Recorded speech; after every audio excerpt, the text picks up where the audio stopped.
So what's going on, YouTube? I just have a question, okay? Because this debate has been coming up for some time, and I just want to get your thoughts on this one, and I'm going to say what I think about it.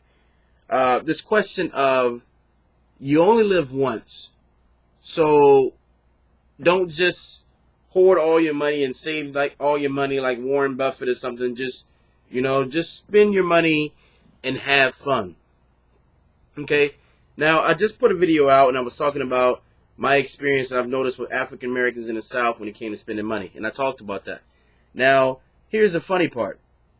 Now, when you're a young guy, and this is my take on it, when you're a young guy or a young lady, and you're coming through the ranks, you maybe have just finished college, and you're trying to make it into the workforce and establish yourself financially.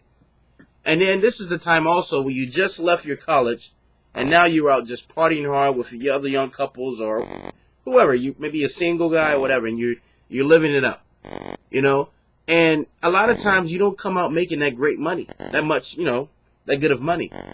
And you're out having fun, you're out having drinks and VIPs, and you're going here, you're going there, you're buying the fancy cars, the nice homes, all these other things, and then all of a sudden your job is snatched from you.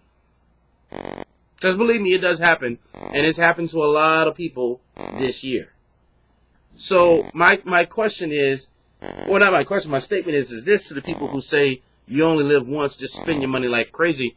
Unless you want to be a slave to a job for the rest of your life, unless you want to live life uncertain always and praying that an emergency never comes, when they're going to come whether you want to or not, want them or not, they're going to come. Katrina came, hurricanes come, people lose jobs. Any problem you can think of is going to come in your life.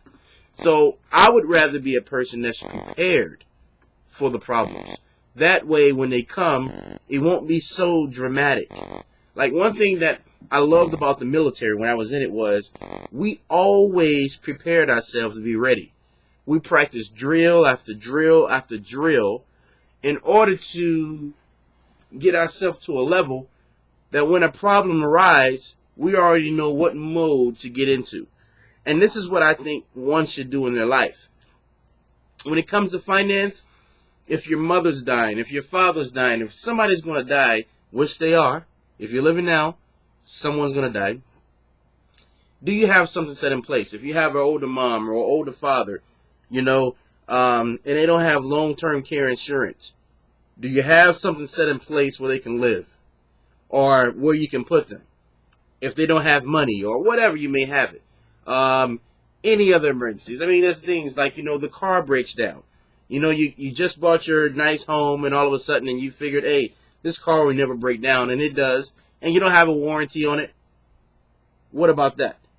Now, if you're out there just wasting all this money and spending and having a so-called good time, because I'm not against good time, but if you're doing these things, sometimes you're not preparing yourself for those bad things. And what I call a good time is responsible good time. Like, I'm not going to go out on a night and spend $400 or $500. I'm not going to, that's not my idea of a good time. This weekend, when I walked in, I saw, what was going on, and I did it. I walked in there one time and I said, you know what? This is not for me. First and last time. I'm not trying to impress anybody. And see, that's the thing that gets a lot of people. People are somehow, I don't know why this is, and this is, someone needs to do a study on this, whatever. Why do we care so much what other people think? Why is that so important to the point where we would go bankrupt in order to prove something to people? That's a very dangerous thing. I just cannot get over that.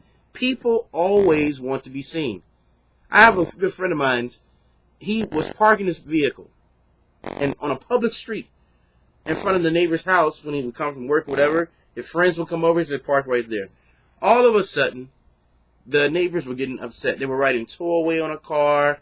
Everybody was getting upset. And the reason why the guy said he's upset, meanwhile, like I told you, this is cars on a public street, because he said his wife works so hard on the yard, she wants other people to see the yard.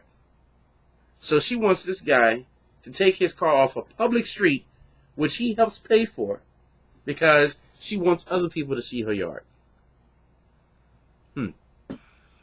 So my challenge is to you, what do you have in your life right now?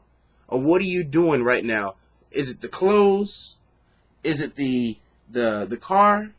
Is it the house? Are you thinking once you go in there, I can afford this? Or are you thinking, man, if such and such come over, they would think we're doing great. Even though we're not. Because I live in the mirror. And the mirror tells me what exactly is. I don't want to pretend that I'm this and then go home and you're not. That's a sad situation. That causes low self-esteem. Because you can only be shallow for so long. So, if there's somebody out there right now that has this condition, let's talk about it. Let's get it out there, because maybe a lot of people in America, I think, that suffer from this. And if they do, it's causing them to spend a lot more money than they actually need to. So, and also too, the millionaires next door, they don't have this quality. This is why they live in middle class neighborhoods and they can afford $1 million homes. They live in middle class neighborhoods because they are acting their wage. Acting their wage. That's a Dave Ramsey statement, and that's a great statement. Act your wage. So until next time, signing off.